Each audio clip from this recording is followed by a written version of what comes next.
Hey, today I want to chat a little bit about the emotional side of social media. Everyone talks about how important social media is for your business and how it's absolutely critical in this day and age in order to be able to build your business is to be able to have an online component, put yourself out there and be authentic and be yourself and all of that and all the tactics and strategies. But I don't think we're talking enough about the emotional aspect of this. In fact, creating content for social media like this video or podcast, depending on how you're consuming this, it has this emotional side as well. In fact, today, after a lot of traveling and I'm kind of pooped at the end of the day, I'm like, okay, well, I need to record this podcast and video for Wednesday. And I had to grab some wine in order to do that. So if you get caught up in the emotions, I want to let you know that's normal. I mean, just today when it comes to social media, here are some of the emotions that have come through my mind. First, definitely, I don't want to. Does this even matter? Is anyone even going to watch this? Will they like it? Is it helpful? Is what I'm saying good enough or smart enough or whatever? Why don't they like me? Am I more than just a taco to you people? And things like this takes so much time. Is this even working? And I coach people on social media and I run these emotions on a daily basis as well. And I just wanted to take a few minutes to talk about that. And I was messaging some of the people in my group coaching right now. Yeah, they're about halfway through. How's everything going in the social media course that I teach? And some people are like, this is great. This is helpful. I'm getting success. And then some people are like, I still haven't really posted and I'm afraid and nervous and I don't do this a lot. And, there's these hangups. And I think that that's really normal, especially considering the pressure that I think a lot of people put on social media being the gateway to your business growth. So if you struggle with these emotions or someone on your team struggles with these emotions, maybe you could forward this over to them. I'm going to share with you some things that have been really, really helpful for me in navigating this space and things that I coach my clients on to help them navigate this space. Remembering that we have to show up. If we don't show up, we have no chance of meeting new people, reconnecting with old people. We have to show up somewhere. Now, you don't have to show up online, but you have to show up somewhere. And a lot of people, since they're hanging out online, it's very, very helpful that is a place you show up. We want to show up where the people that we want to talk to are showing up. I want you to think about maybe when you were in high school and you liked someone, you would go to the place where you thought he or she would be in the hopes of maybe being able to strike up a conversation or catching attention. And as I mentioned this, you're probably thinking, well, yeah, this is exactly why I don't like social media. Is it kind of feels like high school again, where there are the popular people and then there's me, super awkward and doesn't know. And I totally get that. So let me go ahead and just share with you some things that help me. The first thing is to have a clear definition of success. Grow my business on social media is really vague and can help you to feel very helpless and overwhelmed when it comes to posting on social media. And I think it can be as simple as I am going to show up in the space every day and post something on a daily basis, even if it is not business related. In fact, I think it's sometimes really helpful to not think about your business for a little while as you get over some of these nerves, but to have a clear definition of success. Maybe it is just post something every day, and that gets you in the game. For us here at Emerge with me and my business partner, our clear definition of success is return on ad spend. which is probably not the same for you. Ours is, okay, from an advertising perspective, if we put $1 in, are we getting $2 in sales? And we're just kind of leaving it there. It's not necessarily our engagement percentages, because we're still trying to figure that out. In the network marketing training space, it's pretty crowded, and we're trying to figure out what engagement looks like and what messages are resonating with our audience. But if we are actually, in our world, we're getting money back from our advertising budget, then that's success. So we have to really be focused on what is success actually. If you are just starting out using social media in your business, I would start with, I'm going to post something every day and get a few conversations started. And how would you start a conversation? You could post something, and it doesn't have to be like about a product, about your business, or any of the like veiled hidden things. It could just simply be something like, here's a couple of outfits, which one do you think would be helpful, or what's the best vacuum cleaner, or whatever things, challenges that you're running into, and get some advice from people. What you'll notice is that people will respond to you, and then you're in a scenario where you're like, oh my gosh, I didn't even realize that person was following me.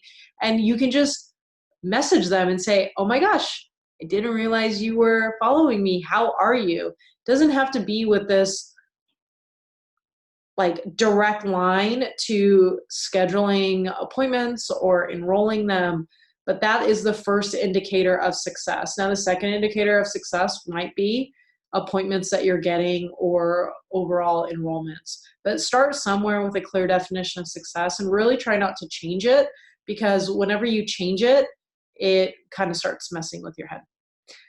The second thing is to treat social media like an experiment. One of the things that my coach will tell me, and I will tell my clients, is, okay, here's what our best guess, and then let's test it and see if it's right or not. There's a great article by James Clear. He's one of my favorite bloggers, and it's called Treat Failure Like a Scientist. And here's a little bit that I'll read. When a scientist runs an experiment, there are all sorts of results that can happen. Some results are positive and some are negative, but all of them are data points. Each result is a piece of data that ultimately can lead to an answer. That's how a scientist treats failure, as another data point. So instead of looking at your posts as, if I post this, it means do they like me or they don't like me, it could just be a test. I wonder if people will comment or like or share this post. I think it's just a much healthier attitude toward social media, because it's a test. What's working one week may need to be adjusted the next week. And anyone who tells you they know everything perfectly about social media, I'm not so sure, because what we're actually trying to hack is the human on the other side, and their preferences might change and how they use platforms might change. And that isn't to be overwhelming. It's just to know, okay, we need to look at it from a scientific perspective. So one of the things that we do each week is we just look at our posts from the previous week and say what worked well, what didn't work well, and what adjustments do we need to make moving forward.